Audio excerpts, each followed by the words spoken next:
যোৱা পৰহি কাজিৰঙা ৰাষ্ট্ৰীয় উদ্যানত যি মাছ মৰা ঘটনাটো বাতৰি কাকত টিভি চেনেলত প্ৰকাশ পালে অতি দুৰ্ভাগ্যজনক, অতি লজ্জাৰ বিষয়। আচলতে এখন ৰাষ্ট্ৰীয় উদ্যানৰ ভিতৰত কোটি কোটি টকা খৰচা কৰি বন বিভাগৰ বিষয়াসকলক তাত নিয়োগ কৰা হ'ল। ৰাষ্ট্ৰীয় উদ্যানখন যে বন বিভাগৰ বিষয়াকেইজনৰ কাৰণেতো নহয়, অসমৰ এখন ৰাষ্ট্ৰীয় উদ্যান।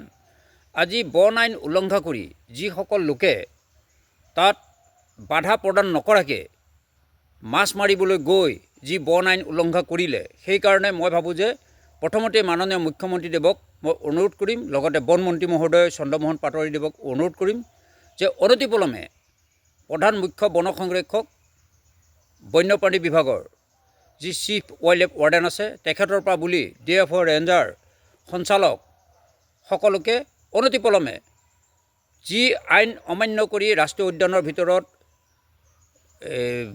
মাছ মাৰিবলৈ গ'ল, মৎস্য চিকাৰ কৰিবলৈ গ'ল, তাত কোনো বন আইন উলংঘা কৰাৰ অপৰাধত কোনো এজন লোকক এতিয়ালৈকে গ্ৰেপ্তাৰ কৰিব নোৱাৰাটো, এতিয়ালৈকে এজনো লোকক চিনাক্তকৰণ কৰি আইনী ব্যৱস্থা গ্ৰহণ কৰিব নোৱাৰাটো, এইটো বন বিভাগৰ কাৰণে লজ্জাজনক বিষয়।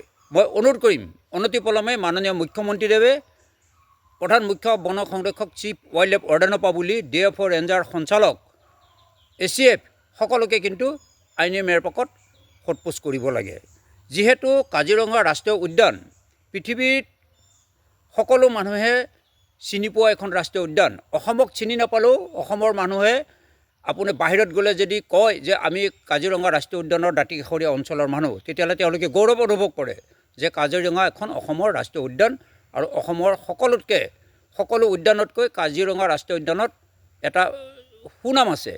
তেনে সুনামক যিসকল DFO ৰেঞ্জাৰ বন বিভাগৰ বিষয়া পৰা বুলি প্ৰধান মুখ্য বন সংৰক্ষক বন্যপ্ৰাণী বিভাগৰ চিফ ৱাইল্ড লাইফ ৱাৰ্ডেনৰ পৰা বুলি যি আইন অমান্য কৰি মাছ মৰা কাৰ্যত তেওঁলোকক সহযোগ কৰিলে, এজনো লোকক গ্ৰেপ্তাৰ কৰিব নোৱাৰিলে, তেওঁলোকক কিন্তু অনতিপলমে বন আইনৰ অধীনত তেওঁলোকক দোষাৰোপ কৰিব লাগে। লগতে যদিহে পৰম্পৰা ৰক্ষা কৰি কাজিৰঙা ৰাষ্ট্ৰীয় উদ্যানত মাছ চিকাৰ কৰিবলৈ ৰাইজক অনুমতি প্ৰদান কৰে, মই দুটা প্ৰশ্ন কৰিম বন বিভাগক।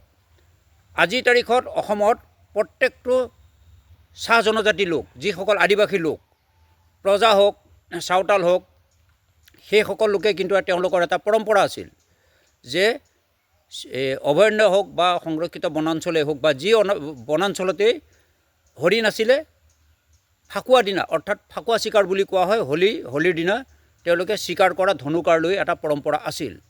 এতিয়া তাৰপিছত দেখা পোৱা গ'ল শোণিতপুৰ জিলাৰ, মই বেলেগ জিলাৰ কথা মই নকওঁ, শোণিতপুৰ জিলাৰ কালামাটি অঞ্চলত যি এতিয়া অভয়াৰণ্য ঘোষণা কৰা হ'ল, সোণাৰীৰূপা সংৰক্ষিত বনাঞ্চল, সেই বনাঞ্চলৰ ভিতৰত এজোপা গছত যুগ যুগ ধৰি বড়ো সম্প্ৰদায়ৰ লোকসকলে বাথৌ পূজা কৰি আছিল। যেতিয়াৰ পৰা DFO ৰেঞ্জাৰসকলে বাথৌ পূজা কৰা বন্ধ কৰি দিলে, তেতিয়া বড়োসকলৰ মাজত কিন্তু এটা বন বিভাগ আৰু বড়োসকলৰ মাজত এটা বিশৃংখলৰ সৃষ্টি হ'ল।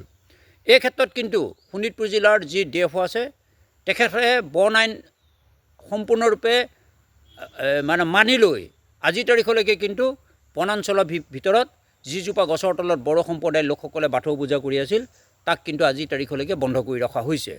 তেনে ক্ষেত্ৰত যদি পৰম্পৰা ৰক্ষা কৰি মাছ মাৰিবলৈ ৰাষ্ট্ৰীয় উদ্যানত DFO সকলে অনুমতি প্ৰদান কৰে, তাৰ বিপৰীতে যদি এজন বন বিষয়াই শোণিতপুৰ জিলাৰ সোণাৰীৰূপা অভয়াৰণ্যৰ ভিতৰত বাথৌ পূজা পাতিবলৈ 5জন মানুহক যদি অনুমতি প্ৰদান নকৰে, তেতিয়াহ'লে কিন্তু আমাৰ দুখ লাগিব যে বড়োসকলক তেওঁলোকৰ পৰম্পৰা ৰক্ষা কৰাৰ ক্ষেত্ৰত বন আইনখন কঠোৰভাৱে মানি লোৱা হৈছে। তাৰ বিপৰীতে কিন্তু ৰাষ্ট্ৰীয় উদ্যানত ৰাইজক মাছ মাৰিবলৈ অনুমতি প্ৰদান কৰা হৈছে।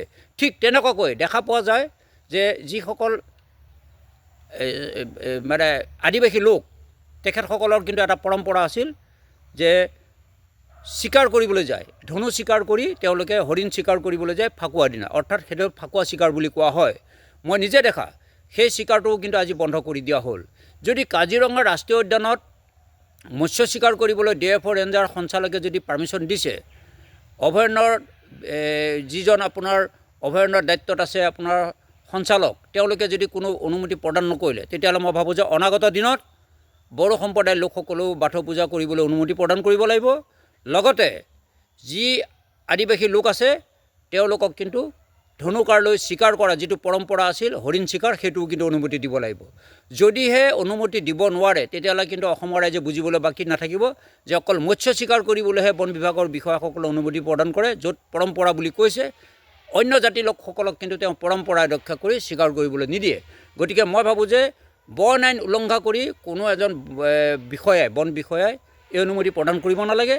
যদিহে কৰিছে তেওঁলোকৰ ওপৰত অনতিপলমে মাননীয় মুখ্যমন্ত্ৰীয়ে তথা বন মন্ত্ৰী মই তেওঁলোকক অনুৰোধ কৰিম যে একেবাৰে মুখ্য বন সংৰক্ষক বন্যপ্ৰাণী যি চিফ ৱাইল্ড লাইফ ৱাৰ্ডেন তেখেতৰ বাবলি কাজিৰঙাৰ সঞ্চালক DFO ৰেঞ্জাৰ তেওঁলোকৰ ওপৰত আইনী ব্যৱস্থা গ্ৰহণ কৰিব লাগে।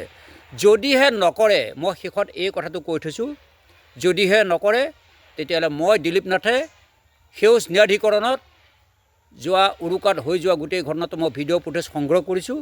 মোৰ ফালৰ পৰা মই সেউজ ন্যায়াধিকৰণত প্ৰধান মুখ্য বন সংৰক্ষক বন্যপ্ৰাণী বিষয়াৰ পৰা বুলি DFO ৰেঞ্জাৰ সকলৰ ওপৰত আইনী ব্যৱস্থা গ্ৰহণ কৰিবলৈ মই সাজু আছোঁ।